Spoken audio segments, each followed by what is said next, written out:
for another edition of Why Are You Awake? Paul Farahvar here, your host. This week we have comedian Lele Mason. Make sure you follow her on all the socials. Also follow me on social media. Check out my website, paulfcomedy, for upcoming dates. If you're listening to this podcast, go over to the YouTube page, youtube.com/paulfcomedy, and watch the podcast as well.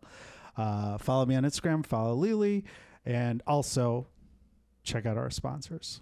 You love sex. Everyone does. Have you ever used sex toys? Ever wanted to?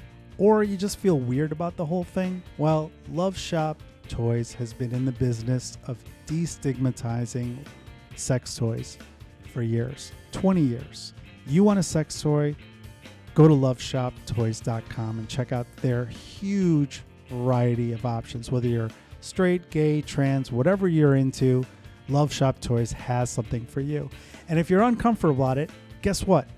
They send things discreetly so no one has to know about whatever you're into. And even if you're not very active in the sex toy business, check it out. loveshoptoys.com. They send you everything, and it's free shipping for everything over $69. In addition to the free shipping, if you use the code AWAKE69, you get 20% off your whole purchase. That's right, AWAKE69. Go to loveshoptoys.com/AWAKE69 right now and get your stuff. Get your toys, have some fun. You're welcome. As some of you know, I used to be a practicing lawyer in Chicago. I no longer practice, but from time to time, I need a lawyer. And when I need a lawyer, I call my friend Scott Shapiro. Scott Shapiro has been practicing law for over 25 years in Chicago. He does it all, from workers' compensation to personal injury, employment issues, and even entertainment law and contract needs. If you need a lawyer, call my friend Scott. 312-648-8800. That's 312-648-8800.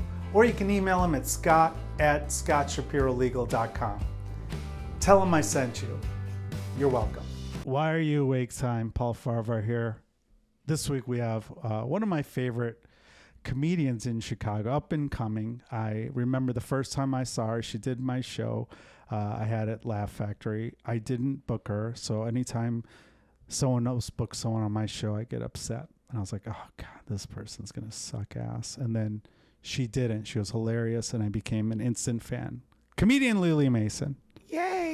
And I couldn't say your name the first time. Remember, did I fuck it up on stage? Hold on, wait a minute. So you did my show, right? That was your show? I think it was Drink Day Laugh, right? Or no, what was it?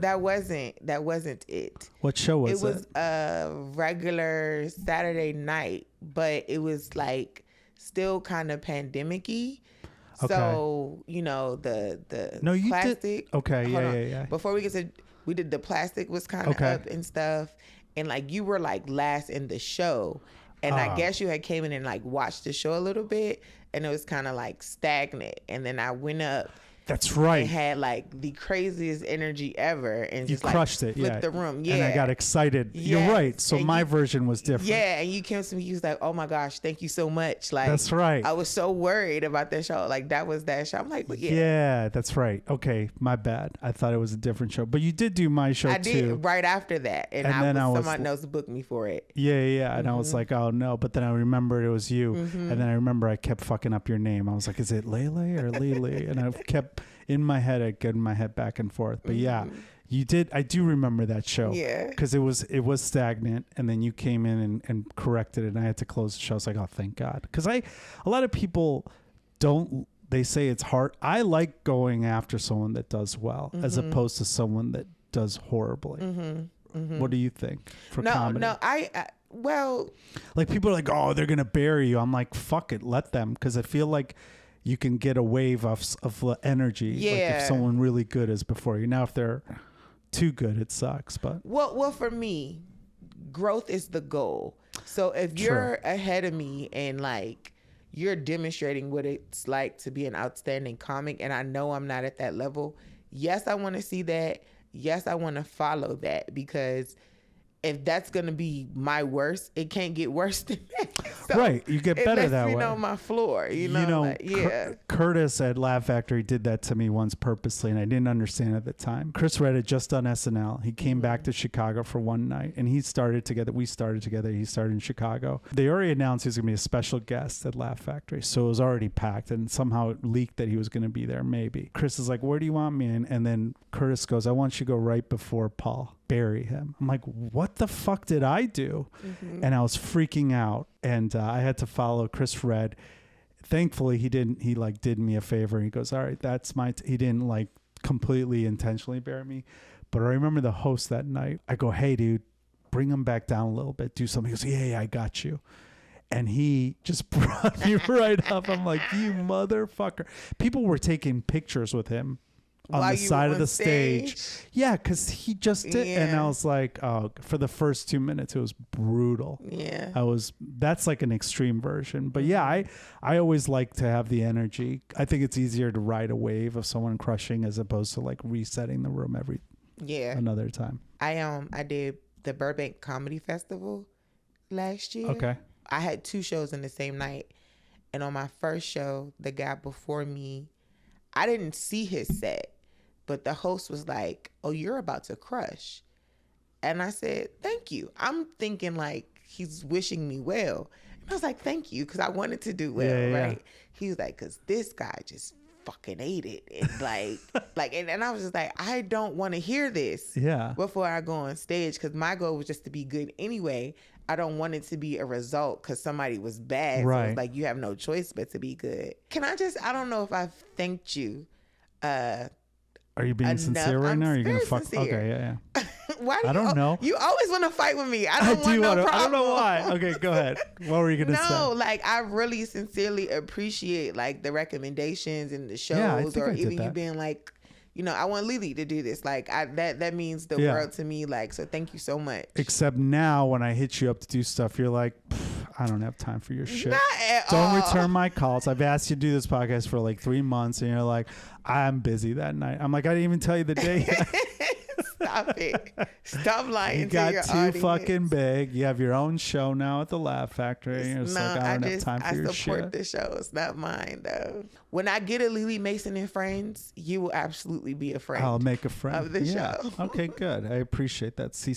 It's funny because when I started, a lot of people I bring on the road, like up and coming, who I knew were now are bigger names, and I would say, they're like, oh, thanks so much. I'm like, yeah, just remember when you do Chicago theater, like I always would say this, and they're like, yeah, whatever. And sure as shit, some of them are doing that level. And I'm like, hey, I guess my phone number has changed. But yeah, I mean, it would be cool to have to open for some of these guys and be like, oh, full circle. But so Lele, you started in DC. Is that where you started? No, I did not. I started comedy here. Oh, so you moved here from D.C. I moved. I know. You lied to us and said that you were doing comedy for 10 years in D.C. That's all a lie? Where are you? I don't know. Paul has these fictitious conversations. I don't know. Maybe it's just thoughts you have about me and they come out. Like, who knows? All I do is think about I believe that. No. What happened? You started here. I started here. I moved to Chicago when I finished graduate school in North Carolina. I was born and raised in the D.C. metro area. So I left there, went to college in North Carolina, stayed in North Carolina. Where'd you go to college? North Carolina Central University. So you moved here from Chicago to do comedy, or? No. I moved to Chicago for a different reason. Comedy came out of desperation. Not out of desperation. So when I started acting as a kid in DC. Okay. Right? I started acting as a kid in DC. Were you in anything? I did theater. Okay. Yeah. Ugh. We can talk about that later, but I started there. The very first professional gig I ever had, we performed at the Lincoln Theater. Damn. Yeah. Whenever I get a special, that's why I'm going to record my special, because that'll be full circle for me. That's a good idea. Yeah. Why'd you start comedy here? So I came here and I couldn't get a job for real. It was 2011 in the field that I had my degree in. Like, it was just really hard for me to find work. I wasn't working, and when I got a job, it wasn't full time. So to fill the time, I started back dancing and I started back acting. Dancing like what? So growing up, I used to like learn how to dance, like ballet, jazz, tap, stuff like that. So I started taking an African dance class here on the South Side with Mantu. Never heard of them. Sounds made they're up. amazing. It's not made up at all. Then I was doing a community theater play as well, and I had auditioned for another play at the Harold Washington Culture Center, and that play happened to be The Color Purple. And my dance audition was West African dance. And I was just in those dance classes. Wait, there's dance in purple? The Color Purple? Mm-hmm. What part? In the play? Yeah. The play. Yes. Okay. Yes. In the movie, is there dancing? There is at the juke joint. Oh, yeah. There is. Okay. Have you ever seen The Color Purple? I don't think so. Okay. That's your homework. Okay. It's like 4 hours. It's not. It's long. It's not. It's 3 hours. It's not that long. 3.5 hours. It is history. It's culture. It's some of the best acting that you've ever seen in your life. I remember that year it won all the awards. And it did not win, actually. I thought Whoopi Goldberg or Oprah Winfrey won. They did not win for The Color Purple. Everybody got nominated, but nobody won. That was before they owed them some Oscar reparations. Like need to run it back. Like they did not win. I thought they didn't win anything. Nobody won. Whoopi won for Ghost. She didn't win for The Color Purple. Well, I know she has an EGOT. She does. And that came from Ghost, not The Color Purple. Okay, so you're doing the dancing during the audition for the play of The Color Purple. Mm-hmm. Then what happens? I'm part of the ensemble. Okay. Right? And that turns into traveling and performing. At this same time, I'm now going to Second City. And taking classes there? Yes, taking classes. And I got, I auditioned for the conservatory. And I got into the conservatory. And so improvisation was my vehicle. It's a comedy. Got it. So I started doing improv. I was a part of forming an all-black female improv troupe, Ebony Essence Jet. Love them so much. So funny. So much fun playing with them. Are they still in Chicago? Any other people? One of us is now in LA. And the other 3, so myself and 2 others, we're still here in Chicago. Shout out to Ebony Essence Jet. We're going to cut that all out. No. Oh my gosh, you don't have to be a hater your whole life. Okay, so while doing that, I started doing one-woman shows at Stage 773. Oh yeah, okay. Yeah. And then my second one I did at the Revival. But in the midst of doing those shows, I love the feeling of creating and just being on stage and capturing an audience with like my own thoughts, right? And they're paying attention and they're hanging on that every word, right? So this is up until about 2016. In 2017, my grandma dies. And okay, so I should pause. I always wanted to be a stand-up comedian, like even as a kid. Can I ask you something? Another pause while we're there. When you're doing your one-woman show, are you just telling your life story, or are you creating something different? So the first one was it was called A Coming of Stage Story. And it just talked about how I got into performing. Okay. And how like I had been performing my whole life and it led me to this point. Okay. Right. So yes, that was autobiographical. The second show was called Life's a Game. It was pretty much, and that was, I think, really like my launch into stand-up, because that was like my observation of like where we were headed in society. This was 2016. You were predicting COVID and everything? Not... Oh, no, if I could do that. No, but it was just like highlighting the sensitivity as a society, and like, how we kind of got to walk on eggshells, and humanity is still humanity. We don't have to exclude people to be human. We don't have to include. Well, some people we need to exclude. So the first one was autobiographical. The second one's more predicting. It was more observational. That's the word I would use. Why the society's falling apart. But it was like commentary on like different phases of society when rules were acceptable. 2017. You always want to be a stand-up comic. I did. Okay. I always want to be a stand-up comedian, but I never thought that I could do it. Especially seeing comics in Chicago, I always felt like, man, these people are so funny, right? Well, some of them, yeah. Well, even those that might not be super strong here, send them anywhere else, they're gonna crush. 100% agree with that. Yes. My grandma passes away in 2017. That was my heart, my light, my love, right? At her wake and at her funeral, I made everybody laugh. Yeah. And I remember the first lady, who's also a co-pastor in my church, she was like, you should really be a comedian. And I was like, from your lips to God's ears. Like, that's something that I wanted to do. And the fact that it was noticeable, Yeah. Like, yeah. So and my grandma was pretty young to me. So when she passed away, it was like the most like validating aspect of life is short. And I was like, I might as well do the thing that I've always wanted to do. And a week later, I did a show. Shout out to Ronnie Ray. He put me on his show at the Whip. Do you remember that place? Yeah, Whip Theater. Yep. Up north. Yep. And that was the first time, like, and he like let me do time.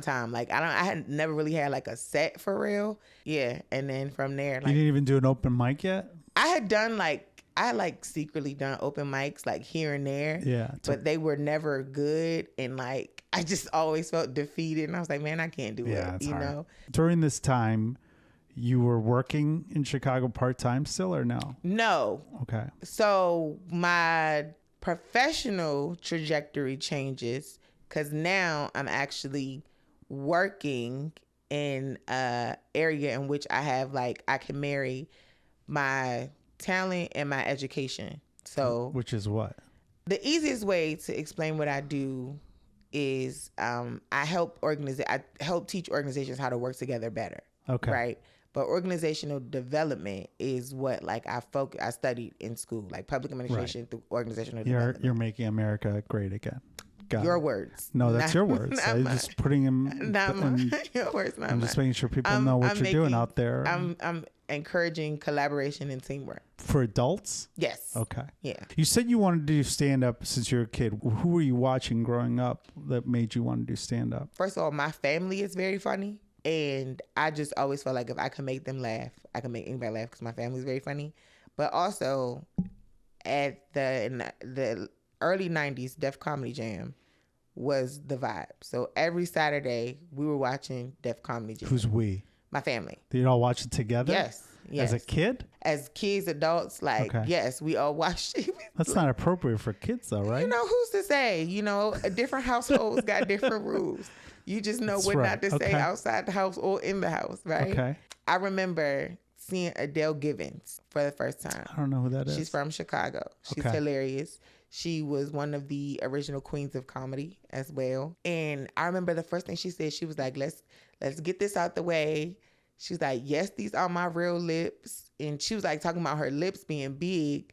It's like a whale swallowing a Tic Tac or something like that. I don't want to mess up the joke. I'm so sorry, Miss Givens, if I am. She doesn't listen to this podcast.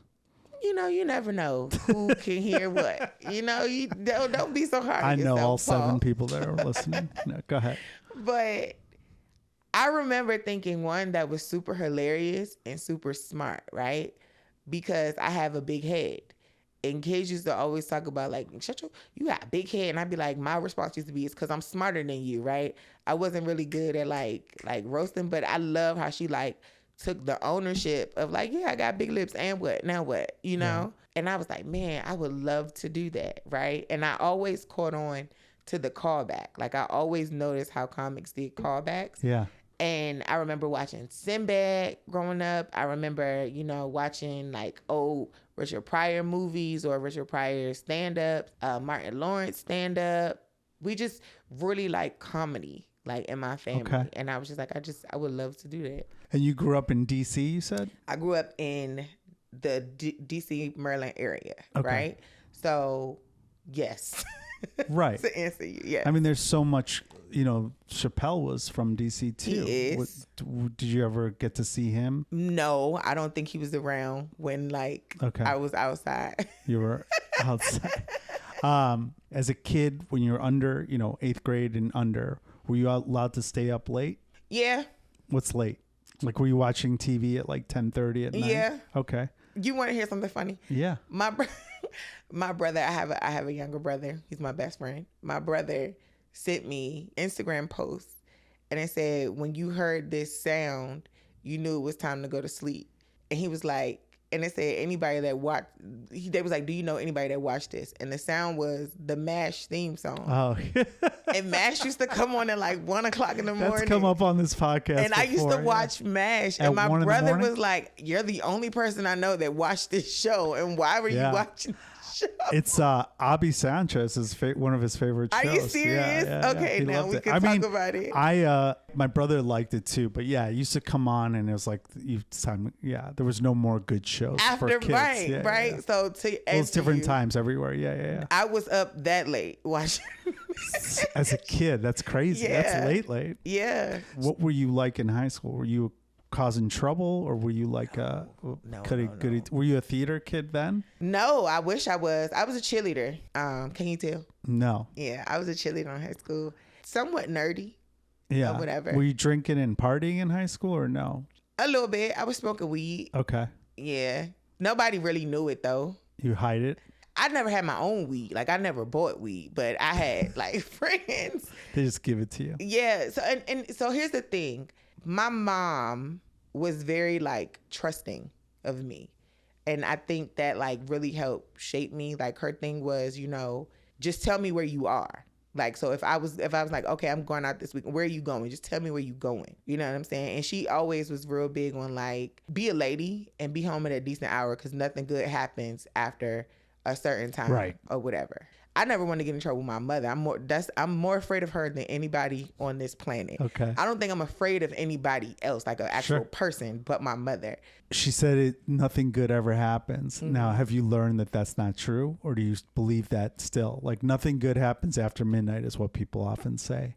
Mm-hmm. But now that you are an adult, do you still think that, or do you think all the fun shit happens after midnight? I don't know if it's a specific time that nothing no longer good happens.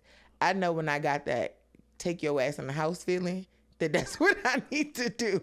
When you're out, you mean? Now? Yeah. Like if I be like, ooh, what's going on here? Let me, and I'll out of nowhere get an overwhelming sensation to be like, take your ass in the house. I'd be like, I'm going in the house. Like, what is it that makes you cause that happens? I do not know. Is it that you're just too intoxicated, or you look around the room? Okay, so I don't drink. You smoke? I don't smoke anymore neither. Okay. I'm very sober. So how do you get a sense that you should leave? I'm gonna say intuition and God. Like, yeah, like I'm gonna say that's what it is. But I'm real big on like observation. Like I try my best. Yeah. I'm not always super successful, but I try my best to pay attention to things and surroundings. And I remember one time I was like just driving around and I was like, ooh, I'm about to go get a Frosty from Wendy's, right? It's late. I shouldn't have did this.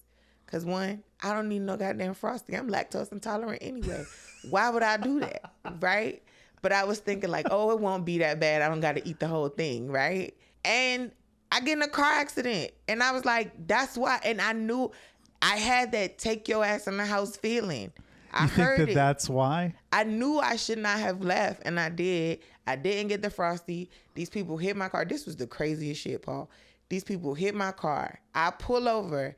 They act like they're going to pull over and drive. Yeah, that's common. Drive off, right? This woman sees these people hit me. So she pull over and she says, this is their license plate, right? Oh, hell yeah. Don't know who this angel is, but thank you so much for that, right? The police happen to be coming down the street and they like, what's going on here? She starts to say, these people just here. She starts to tell the situation before I could tell. The ambulance shows up. They're like, do you need to go with us? I'm like, no, I'm okay. They like, let us check you out. They like, your blood pressure is amazing. This is textbook what your blood pressure is supposed to be. So the accident must not have been that bad. So the police put out the tag and they say, hey, can you get in the car with us? We think we found them and we just need you to identify them. And I was like, what? And they was like, yeah, come on. You're like, I'm no snitch. So I get in the back of the car. About my motherfucking car, I was snitching because y'all shouldn't have pulled off. Good. You know? So we got in the car and they drive around and we're like 35th and Archer. We're in this area. Okay. Right? I don't know what neighborhood that is, but yeah. And we pull up. It's like a whole bunch of people in this front yard, right? And they like drinking and like smoking or whatever, and they pull up on these people, and those two people that hit my car tried to get in the car and pull off or whatever, right? And so they like stopped them and was like, hey, did you get in an accident? And they was like, no. And they walked around the car and their car was messed up. They was like, so what happened right here? And they was like, oh man, you know, this real big moose hit our car. And they was like, where were you at where a moose hit your car? Yeah. And they was like, oh, it was a long time ago. And they was like, because this looks very fresh, right? Moose. So he comes back to the car and he's like, can you identify them? I was like, I can't really see. So they was like, all right, we're going to roll the window down. And I was like, wait, so they going to see me? Yeah, see? No, like, I don't want these kind of problems. Yeah. So he said, all right, we're going to turn around. And as I pulled down, I just want you to tell me if it's them. So he got close and I was like, yeah, it was them. So they ended up getting arrested. Good. But I went on a stakeout getting in an accident. It was the craziest thing. Cops did that to me once too. There was a guy who wasn't supposed to be here. And they go, will you identify him? I'm like, it's here. He knows where I live. And he's like, I'm going to put a flashlight into his eye the whole time so he can't see you. I'm like, that's not going to help. He can still see. But I had to identify this guy. So like for 3 months after, I'm like, this fucker is going to come kill me. Man, that's scary, right? Yeah, it sucks. But I snitch all the time. I think that snitches get stitches thing is the stupidest thing. I used to do a joke about it. It never worked. But I'm like, I snitch on everybody. Fuck I don't think that applies to like actual civilians. It like, doesn't apply at all. It's stupid. If you doing something, if you a part of the bullshit, like no, you don't need to be snitching. I think that if you snitch, look, everything we find out that bad people have done is because of snitching. Whistleblowers, right? In the real world, it's the same thing. But somewhere along the line, it became uncool to snitch. But you should snitch. Everything good happens because that's the only way people get busted. Now, in the black community, it's frowned upon to snitch, just as is in the Italian community. They're like, oh, those are you don't want to be a rat. It's like, fuck that. If somebody killed somebody, I'm going to snitch. If somebody, I don't even care if they just steal my backpack, I'm going to snitch. I don't give a shit. I don't care. As long as they don't find out where I live, that's different. I remember I went on a ride along with a cop and we went on the south side and I'm like, I'm so naive. I'm like, why don't we just ask these guys? Because we had to investigate something. And the cop was like, he's like, oh, you want me to ask him? He goes, watch this. And the cop goes, the guy was drinking. This old man was sitting on the corner on the south side. And he's drinking a Bud Light, you know, just like a 40. And he goes, oh, you like Bud Light? And the guy's like, I don't know. It's like, well, I prefer, and the cop was trying to be nice. Like, I like Coors Light better. You like Bud Light better? He's like, I don't know. He's like, you don't even know if you like Bud Light or Coors Light better. It's like, I don't know. He's like, what do you think, Paul? You think we're going to get some answers? So I'm like, he wouldn't even answer like a preference. I'm going to make sure everyone knows you're a snitch. Okay, well, that would be incorrect. But it was about my car that day. Like, had them people would have just stayed and we could have figured it out, like, it didn't have to go that far. You know what I'm saying? I tell on everybody. I'm like, if I'm like, oh, someone's drinking at the Laugh Factory on the job, I call the owner. I'm like, Lele fucking went a minute over her time. I don't care. I'll snitch on everybody. I'll take pictures of the evidence. I'm like, she was supposed to do 12 minutes. She did 13. Hey, you know what? I believe you. Everything about you says that's what you do. I don't give a fuck. I'll snitch on everybody. Have you been in a situation where you're like, now you realize, like, I'm glad I was out? You're like, I'm glad I came out. Like, I'm sure. You don't remember anything? I don't know if anything like significant stands out, but like, do I have a good time? Yeah. I don't always get the take your ass home feeling or whatever. Yeah. Cause I'm honestly like a go with the flow person. Like, people like, you trying to do this? I'd be like, yeah, let's go. You know, like, I'm down. But also, if I don't want to do it, I'd be like, no. Yeah. You know what I'm saying? But for the most part, I be down for whatever. But no, I can't think of anything that was like, yo, this turned out to be the best night ever. Well, I will say this, like, when I'm with my line sisters, and we don't have plans. Your what sister? My line sisters. So I'm in a sorority, and my line sisters are the people that I cross with. What's it called? What's the sorority called? The name of my sorority is Delta Sigma Theta. Oh, okay. Yes. What's Milan? My, as in me, line sisters. So we were on line together. Oh, line. Okay. Yeah. What about in Chicago? What are you doing after the shows? Like, what's your post show? Obviously, after shows, it takes a little while for you to come down, right? What are you doing after shows? Go home. What are you doing when you go home? Watching TV. That's it? Yeah, watching TV. I'm really boring, Paul. Yeah, you need to get a fucking vice or two, like some bad things in your life. Shopping is my vice. I'll go online. I'll go in stores. Like, what about late at night? What are you doing to? Are you writing? Do you write late at night? I should be, but no. No. Like, and I do crack myself up though. I just be thinking about stuff and bust out laughing. I'll find stuff to laugh at. I don't know if I've ever told you this, but I have a daily goal to laugh from the pit of my stomach. Like every day. And what if it's like 11:30 at night? You haven't done it yet. What do you do? I promise you, no matter what, it happens. At some point of the day, it happens. I force never yourself. miss it. I don't have to, but if for some reason I didn't have that belly laugh, I know what to think about or what to find will make me laugh like I've never seen it before. What is it? My closer? Absolutely not. I don't even know what that is. I don't know. Is that the "this is how we do it" joke? Oh God, no. Do you have your go-tos that make you laugh all the time? Yeah, I love watching live TV fails. Like, from newscasts and stuff? Oh yeah, those are good. From newscasts, from like award shows, like all of those things. Like, they just make you crack up. Yes, like it's this good. one thing that I found. It's kind of like circulating now, but it was like, I guess, an infomercial, and this man was trying to demonstrate this like ladder, but the ladder wasn't going up, it was going sideways. He climbed on top of it, and he was like, "Oh, see, it's not locked." And then it like goes down. He was like, "It's locked in place now." He starts to crawl on it. His name's Harold, and then he just falls, and his butt is in the air. And he was like, "To purchase this ladder," he finishes this. It just makes you laugh. He's like, "You can get it for $59.99. Is this a belly laugh right now? No, no, it's not. That's not a belly laugh? No. I'm belly laugh. I be crying. But like the fact that he really like still trying to sell. It's funny. I like that it makes you laugh so hard. And that's not a belly laugh? No. Did you do your belly laugh today? I'm sure I did. Okay. When I was outside waiting. Yes, I did. Oh, outside waiting for the podcast? Mm-hmm. We were on the phone. Mm-hmm. Who were you talking to? My cousin. Oh, okay. You so nosy. I just need to know these things. Why? Because it's my business. No, it's not.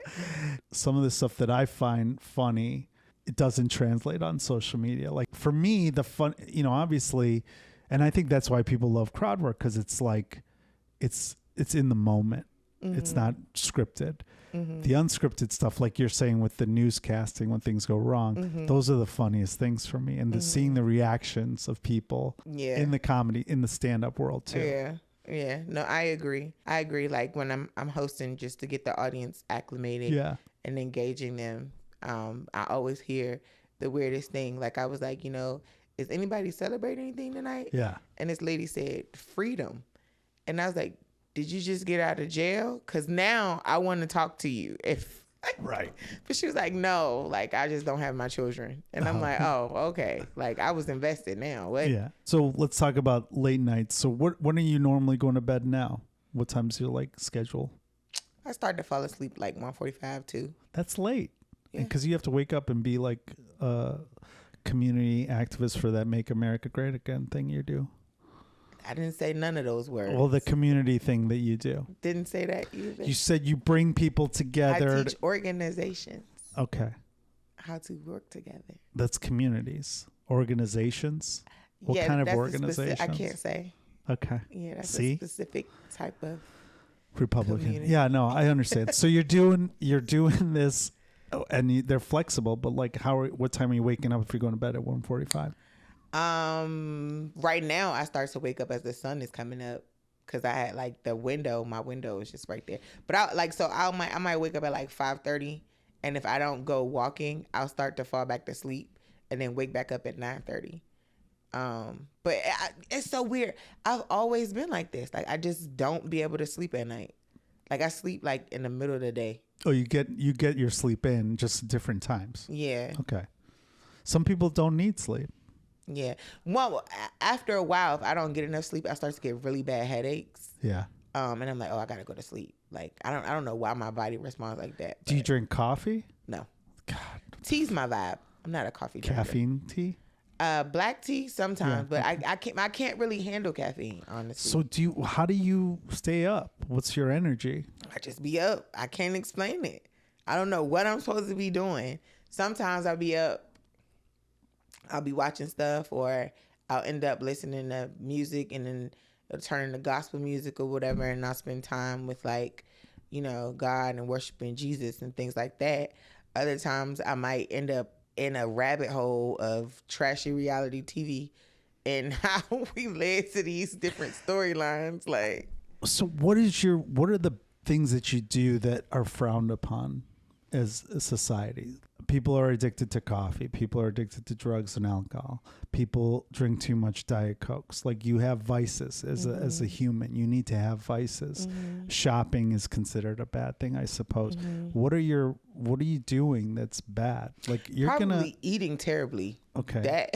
You eat Frosties when you have lactose intolerance? That's a bad idea. I have not done that since I got in that accident. Right? You haven't had a Frosty since? Haven't had ice cream, like dairy ice cream. You don't even look at Wendy's when you see it on the floor? No, and I used to work at Wendy's in high school too. Did you really? I did. What's bad that you eat? You're saying you eat bad food. My goodness. Cake, cookies, sweet donuts. Yeah. So that that's but like vice. Fried food. Okay, so you have vices. That's yeah. Okay, good. Yeah, food and shopping. Food and shopping's good. I fucking love donuts. Yeah, I can't. I don't know what is in Krispy Kreme donuts, but I cannot eat them. They're so bad. I don't like their donuts. They're so delicious. Have you had like a real donut from places other like the places in Chicago that had like Stan's is a decent donut too? Have you had donuts outside of like Dunkin' Donuts and Krispy Kreme? I don't like Dunkin' Donuts. Dunkin' Donuts is trash. I agree. Krispy Kreme donuts are so good to me, though. They're okay. Like they're so good, especially when they're hot now. What's your go-to donut at Krispy Kreme? Either a chocolate glaze. This sounds very like Big Back behavior right now. Big Mac? Big Back. Oh, Big Back. Big Back. Got it. This is how you You're pointing to your shoulders. Yeah, because but the chocolate glaze, strawberry glaze, or just original glazed donut. You need to go to there's better donut places in Chicago. I'm like trying to abstain. Like I'm trying to wean myself off sugar. So yeah, don't tell me because I'll mess around and find the stands. We used to have donuts. I used to do a show on WGN radio late at night with Patty Vasquez, and I was like became the donut expert. And they were like, we'd have different companies bring in donuts. I talk about donuts all the time on the radio show. Then people started bringing me donuts to shows that I was performing at. Oh my God. And they're like, we should create this. I'm like, this sounds like a horrible, how does this end well for me as being the donut guy in Chicago? Yeah. That's like, I'd be like 300 pounds now. And I'd have diabetes. And you know what I would be afraid of? That somebody would bring me a weed infused donut. Oh, right. I am so afraid of accidentally eating food with weed in it. Have you ever drank in any time in your life? Oh, yeah. Okay. I stopped drinking in 2013. I stopped smoking in 2014. Okay. Yeah. So were you drinking a lot? Is that why you stopped? Or you just were like, it's not for me? So in college, I felt like I drank a lot. When you're with your line girls? Line sisters. Line sisters. It's the correct term. But no, even before I joined my sorority, I used to get sick. I got tired of getting sick after drinking. The night of or the next day? The next day. Yeah. Yeah. Hangovers are bad. Yeah. I don't know if you've ever experienced, it's not necessarily a hangover, but you just feel icky. Like you just like your body wants to expel it, but it doesn't know how. So it's just sitting there. That's normal. Is it? Yeah. Do you not drink at all anymore? I don't drink at all. So if you're out at a bar, you don't even have the urge to have a drink? No. That's good. No. So being a night owl, have you ever had a situation where you're in a relationship and the person has like a normal hours or like, have you did the podcast Singles Only. Have you had a relationship since the podcast? No. What the fuck? Everyone that does my podcast ends up getting married. You fucked up my thing. Really? No, I'm just kidding. I'm about to say, you not married? What happened to you? That's my choice. Okay. How can it not be our choice for me too? No, because you said in the podcast that you wanted to find someone. No, I do. And I'm still interested. What are you doing to make it happen? Nothing. I'm not doing anything. That's not true. That's not true. You go on the dating apps? I'm not going to do that. Why? I'm not interested in That's so crazy. But I will say the self-work, I really am like trying to make myself the best version I could be. So when I do meet the man that's for me, like I'm healed, healthy, and whole, you know? Is this is the best version of you that you've ever had in your life so far? Because I feel like 2022 Lele Mason was better. You don't know me.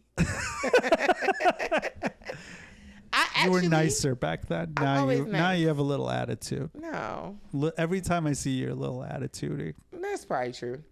Yeah. I'm like, hey, how's the show? You're like, I'm busy. And then you're just looking at the phone. You were a lawyer. Yeah. The way you just lie, like, I'm like, but okay, it makes sense why you were a lawyer. No, you like, did. You are attitude sometimes. I remember I did a show recently and I was trying to be nice to you and you're like, get away from me. Because, Paul, you do annoying shit. That's true. Like, you will come and sit, like, right beside me. And and I don't know if you know this, but, like, personal space is so important to me. I know. So when people invade it, like, that's what I'd be like, what do you want? Like, I just need attention. I noticed, and you could get it without having to be a jackass. You get so riled up, but then you get mad too. No, I don't get mad. You're like, what do you want? Yeah, I don't. That's not mad. That's annoyed. You've never seen me mad. No? No, you never seen me mad. What makes you mad?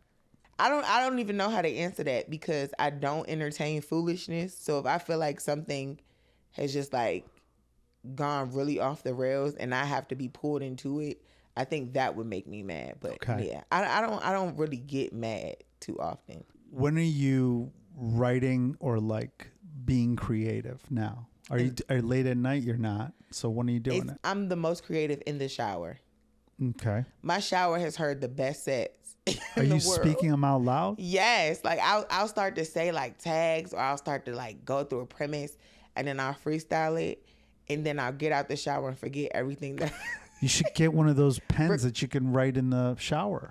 A lot of people are like that. Like for me, I used to listen to them in the shower because then it would force, there's nothing else that you have to listen to them. If I'm by myself listening to it, I'll do 80 things to avoid having to listen to it. Mm-hmm. So that's where you write? For the most part. I need to be doing a lot better at writing, actually. I feel like I would be way funnier if I wrote way more. But I kind of just like let things come to me and then just try it on stage. I'll like jot things down in my phone though. You should tell the story about the Wendy's or the snitching thing. That's a funny story. Like, I know who snitches here. I can see that becoming a bit. Everyone is against snitching. Mm-hmm. I'm not. I'm a big fan of it. If there's nothing we learned here today, it's the snitching is good. Paul, why did you become a comedian? I don't know. I question myself every day. Do you have enemies in Chicago? I don't want to know their names. But if I do, I don't know it. Yeah, I can't imagine anyone. So. I can't imagine anyone not liking you. Yeah, I don't think so. Except me. And then honestly, if you don't like me, that's your business. Like, I don't have nothing to do with that. You know I honestly, I don't think I've ever heard a negative thing about you. Oh, yeah, that's good. Yeah. We're out of time. We'll talk about that another time. Lele, where can people find out more about you and your upcoming shows?